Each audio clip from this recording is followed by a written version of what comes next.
कैसे हैं आप सब। तो जी अभी शाम के 5 बजे हैं और दिन है मंगलवार का। यहाँ सुबह जो हमने मावस का कनागत का भोग लगाया था, उसका ये सामान रखा हुआ था एज इट इज़। भोग का जो खाना था वो मैंने भिजवा दिया था, और बाकी चौकी हो गई और जो भोग लगाया था, अंगारी वगैरह जो बनाई थी मैंने, वो यहीं रखी हुई थी। तो बस यही सामान वगैरह मैं उठा रही हूँ।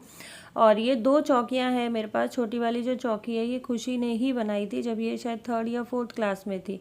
और यहाँ मैं साथ साथ लगा दे रही हूँ कपूर। अच्छा, हमें ना कपूर सुबह शाम घर में ज़रूर चलाना चाहिए। और पहले मैं लेके आई थी अरोमा डिफ्यूज़र, वो भी मैंने आप लोगों के साथ शेयर किए थे, बट वो दोनों ही अरोमा डिफ्यूज़र लकी ने तोड़ दिए। एक पहले तोड़ दिया और दूसरा 3-4 दिन के बाद तोड़ दिया। वो एक्चुअली उसके ऊपर का बोल कांच का था। ये जैसे साइड से निकला, वो प्लग में लगा हुआ था और इसका धक्का लग के वो नीचे गिरा और पूरा का पूरा बहुत गंदे तरीके से चूर चूर बिल्कुल चूरा हो गया था उसका। तो वो दोनों टूट गए थे। अब लेके आए हम ये कपूरदानी। अब इसमें कपूर लगा दो और बहुत अच्छे से पूरे घर में कपूर की महक हो जाती है। सुबह शाम हमें घर में कपूर ज़रूर चलाना चाहिए, क्योंकि आपके घर में अगर जो भी नेगेटिव एनर्जीज़ होती हैं वो रिलीज़ होती हैं कपूर के चलाने से, और कपूर चलाने से एक पॉजिटिविटी आती है। अच्छा, ये जो मंदिर के साइड में जो ये रैक रखा हुआ है, आप लोग बहुत बार पूछते हो कि दीदी ये कहाँ से लिया है, कितने का लिया है, बहुत अच्छा लगता है। तो जी मुझे नहीं पता कितने का लिया है। मेरे हस्बैंड किसी केस के सिलसिले में बाहर गए थे, तो ये रास्ते में जो मुड्ढे वाले बैठे होते हैं ना, उन्हीं से खरीद के लेके आए थे। और यहाँ इस रैक में हमारा मंदिर का ही सामान रखा रहता है, कि जो मंदिर के नीचे जो कबर्ड है वो छोटा पड़ता है। और यहाँ पे ना ये मुझे ऐसा लग रहा था जैसे ये हनुमान जी का चोला है जो बाबा को हम कपड़े पहनाते हैं, वो मुझे लग रहा था। तो बस मैं यहाँ खुशी के पापा से वही पूछ रही थी कि ये कहाँ से आया है और इसका क्या करना है। तो अभी फ़िलहाल के लिए मेरे जो भी मंदिर के लाल कपड़े हैं उनके साथ मैंने बांध के रख दिया है। मैं डैडी से पूछूंगी कि क्या करें इसका। और बाकी जो मालाएं हैं, फूल है, जो भी सूखा हुआ सामान होता है वो मैंने इस कैरी बैग में डाल के रख दिया है। अगरबत्ती धूप बत्ती के जो पैकेट्स खाली होते हैं वो भी मैंने डाल के रख दिए हैं, जो भी प्रवाहित करने का सामान होता है। अच्छा, इससे पहले भी एक बार मैंने पूजा पाठ के सामान को विसर्जन करने की बातें कही थी, तो मुझे बहुत सारे कॉमेंट्स आए थे कि दीदी हमें ये पानी में विसर्जन नहीं करना चाहिए, आप पानी गंदा करने के लिए बोल रहे हो, पानी गंदा हो जाता है। तो जी आप लोगों को ने यहाँ पे एक छोटी सी बात बोलना चाहूँगी। मेरा तो जो भी सामान है, खैर हमारे खेतों में जाता है, गेहूँ सरसों में या फसल में पानी चलता है, उसका धोरा होता है, हम उसमें डाल देते हैं, तो हमारा तो हमारे खेतों में जाता है। लेकिन जिनके पास खेतों का ऑप्शन नहीं है, आप पेड़ के नीचे डाल देते हो। पहली चीज़ तो आप राख को क्या ही जलाओगे, थोड़ी बहुत जोत होती है उनको क्या जलाओगे। दूसरी चीज़, अगर आप पेड़ के नीचे रखते हो तो पेड़ के नीचे जब आप रखते हो, हवा आती है, उड़ते हैं, पैरों में जाता है, दुनिया के टायरों के नीचे आता है। यहाँ बगल में जो पार्क है जिसमें मैं वॉक करने जाती हूँ, वहाँ पीपल के पेड़ के नीचे का मैं आप लोगों को किसी दिन हाल दिखाऊंगी, कितना बुरा हाल लोगों ने मचा रखा। तो उससे एनवायरनमेंट भी तो गंदा होता है। सेकंड थिंग कि हिंदू धर्म में अस्थि विसर्जन बहते पानी में ही किया जाता है, तो इस हिसाब से तो अस्थि विसर्जन भी बंद कर देना चाहिए, नहीं होना चाहिए। लेकिन बहते पानी में चीज़ें कभी भी एक जगह रुकती नहीं है, वो बहती हुई चली जाती हैं। इसीलिए बहते पानी में विसर्जित करना चाहिए, क्योंकि बहता हुआ पानी एक जगह नहीं रुकता है और बहता हुआ पानी ऑटोमेटिकली साफ़ होता रहता है। वो जाके सीधा समुंदर में मिलता है। जैसे नदियाँ हैं और नहर हैं, तो वो आगे जाके बहुत बड़े बड़े स्रोतों में मिलता है। तो बहते पानी में आप प्रवाहित करें, कोई प्रॉब्लम नहीं होती है, कोई दिक्कत नहीं होती है। हमने बचपन से यही देखा है कि बहते पानी में ही पूजा पाठ के सामान को प्रवाहित करना चाहिए। तो जी यहाँ पे मैंने सारा सामान उठा दिया है और अभी मैंने कर दिया है थोड़ा सा ड्राइंग रूम साफ़। और मुझे कमेंट आया था कि दीदी आप है ना बड़े सोफ़े के पैरेलल इसको कर दो, तो ये मैंने कर दिया आपकी बात मान के। और अभी हो गया है next day morning, Wednesday morning. तो गुड मॉर्निंग एवरीवन। टाइम हुआ है सुबह 5:15 बजे का। लकी जा चुका है अपनी फ़िज़िकल ट्रेनिंग के लिए और मैं यहाँ पे लगाने लगी हूँ मशीन, क्योंकि आज बुधवार है। कल ट्यूसडे था, कनागत था, तो कल भी कपड़े नहीं धुले थे। कल थर्सडे हो जाएगा तो कल भी कपड़े नहीं धुलेंगे। आज मेरी कोशिश रहेगी कि मैं सारे कपड़े साथ ही निपटा दूँ। 2-3 लॉट लगेंगे, चादरें भी हैं 3-4, तो मैं सारा आज ही निपटाने की कोशिश करूँगी। वैसे मौसम भी ख़राब है, बारिश जैसा मौसम लग रहा है मुझे कि होने वाला है। और कपड़ों के लिए कमेंट्स हैं कि इतने सारे कपड़े, तो मैं पहले ही बता दूँ इतने सारे कपड़े नहीं है। इनके नीचे लॉन्ड्री बास्केट रखी है और लॉन्ड्री बास्केट के ऊपर रख रखे हैं बजाय अंदर डालने के।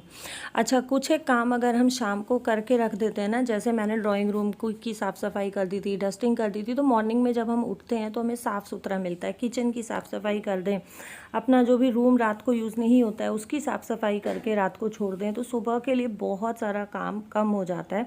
क्योंकि सुबह ना काम सबसे ज़्यादा होता है। सुबह का टाइम पूरे दिन में ऐसा होता है जिस टाइम पे हमें काम सबसे ज़्यादा होता है। एक हाउसवाइफ, एक गृहिणी, एक लेडी सबसे ज़्यादा बिजी रहती है। अच्छा, किसी ने पूछा था कि आप कितना घंटे का लॉट होता है, आपका कितना टाइम का होता है, तो मैं 1 घंटा 26 मिनट का लॉट लगाती हूँ।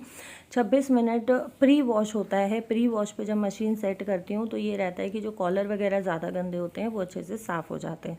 और यहाँ पे ये कपड़े हैं कल के, जो मैंने कल फैलाए थे। मैंने आपको बताया मौसम बहुत ख़राब हो रहा है दिल्ली में आजकल, तो ये कपड़े सूखे नहीं हैं। और अभी तक टाइम हो गया था लगभग 7:30 पौने 8 बजे का। जो लॉट धुला था वो मैं ऑलरेडी सुखा चुकी हूँ।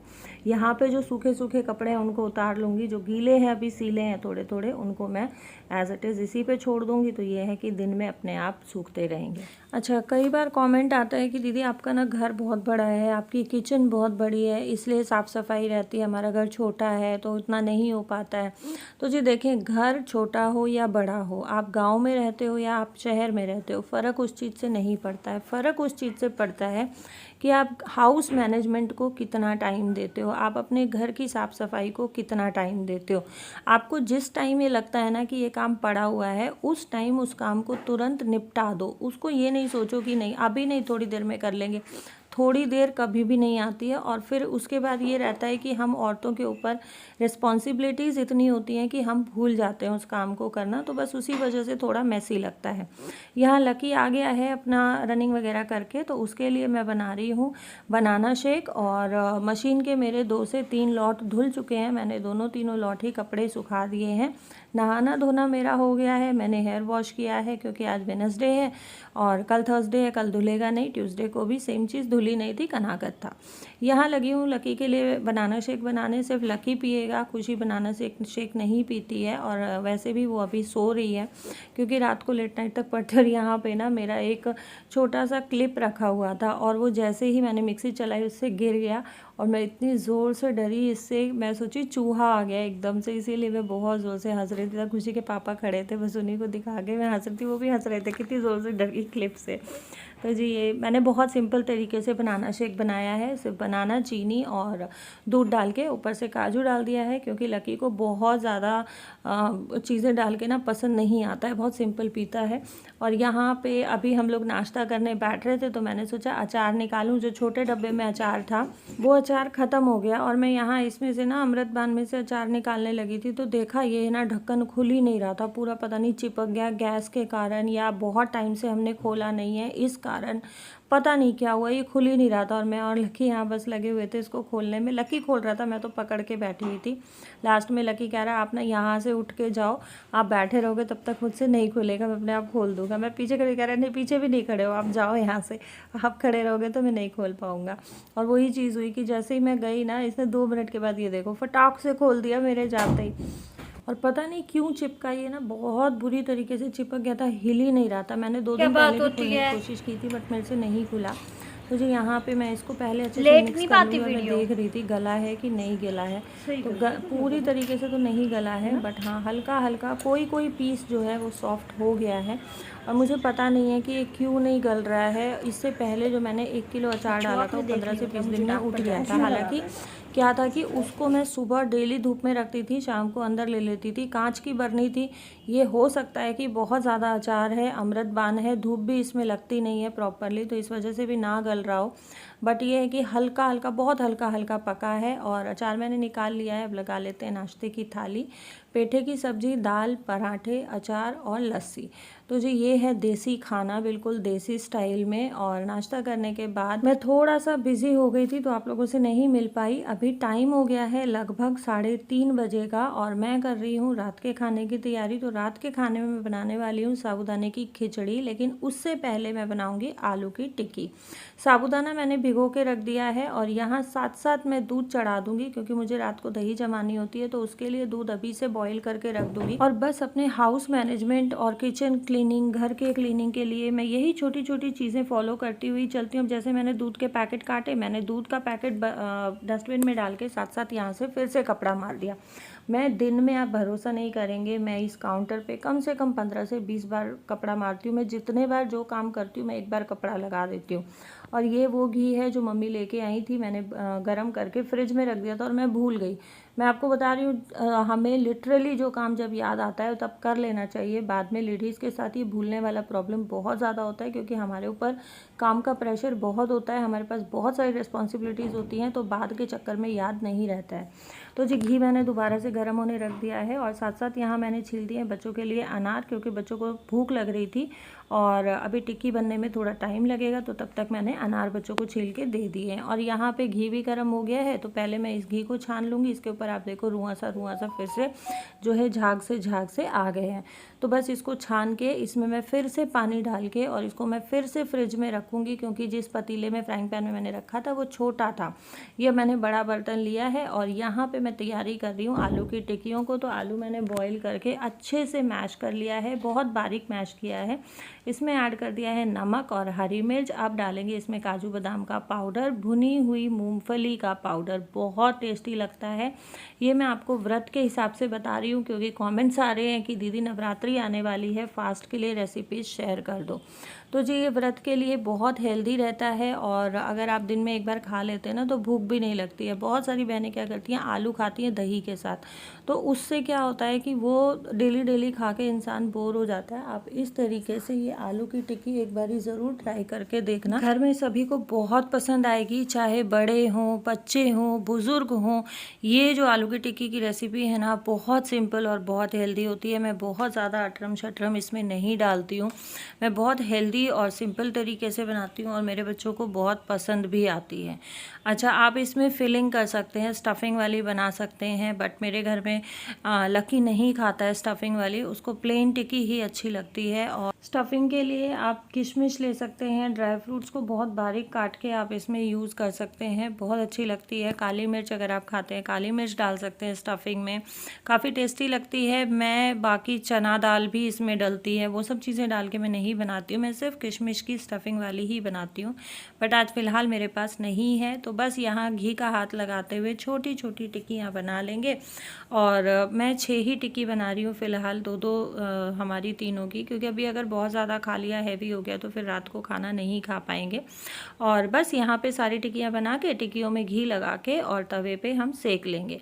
अच्छा, कल मुझे लता दीदी का एक कमेंट आया था कि मीनू मेरा भी जो गैस हॉब है लगभग ऐसा ही है, तो बताना ये कैसा रहता है। तो दीदी मुझे तो ये बिल्कुल भी पसंद नहीं आया है, मैं वेरी फर्स्ट डे से बोल रही हूँ, मेरे हाथ को ये नहीं जम रहा है। मेरे अकॉर्डिंग इस तरीके के हॉब जिसमें बीच में प्लेट होती है बिल्कुल यूज़लेस हैं मेरे हिसाब से। मैं अपना ओपिनियन बता रही हूँ। जो ब्रास कॉपर वाले हॉब आते हैं या जो नॉर्मल गैस चूल्हा आता है वो दी बेस्ट है। और बस मुझे ये नहीं जम रहा है, लेकिन मेरे पास कोई सेकंड ऑप्शन नहीं है कि मैं इसको हटा के मैं अपना चूल्हा लगा लूँ, तो मुझे मजबूरी में यही यूज़ करना पड़ रहा है। और आप देखें कितनी क्रिस्पी और बढ़िया टिक्कियाँ बनी हैं। मेरी बहुत सारी बहनें इसमें अरारोट और ब्रेड क्रम्स और वो सब चीज़ें मिलाती हैं, लेकिन मैं अगर व्रत के लिए नहीं भी बना रही हूँ, जैसे मैंने आज बनाया है, तो भी मैं अरारोट या ब्रेड क्रम्स नहीं मिलाती हूँ। ड्राई फ्रूट्स डालने से भी एक बहुत अच्छी बाइंडिंग हो जाती है। और लकी ने अनार डालने के लिए भी मना कर दिया, सिर्फ इसको सेव डाल के और दही डाल के, थोड़ा सा दही मसाला इसमें ऐड करूँगी। और आप टिक्की अपने हिसाब से रेडी कर सकते हैं, जो भी चीज़ें आपको इसमें डालनी है। अच्छा, मुझे चॉपर को लेके भी बहुत सारे क्वेश्चंस आ रहे हैं, तो मैं आज की वीडियो में भी नहीं आप लोगों के साथ शेयर कर पाई, लेकिन कल की वीडियो में फॉर श्योर मैं सारी डिटेल्स आप लोगों के साथ विद डेमो शेयर कर दूंगी। कल जब मुझे कमेंट आया ना, तो तब तक मेरी ये वीडियो शूट हो चुकी थी, तो आज के लिए सॉरी बोलना चाहूँगी। और इस वीडियो को करेंगे यहीं पे एंड, मिलूंगी कल आप लोगों से एक नई वीडियो के साथ। अगर वीडियो पसंद आया हो, रेसिपी पसंद आई हो, तो वीडियो को लाइक, शेयर और सब्सक्राइब करें। Thank you so much for watching my video.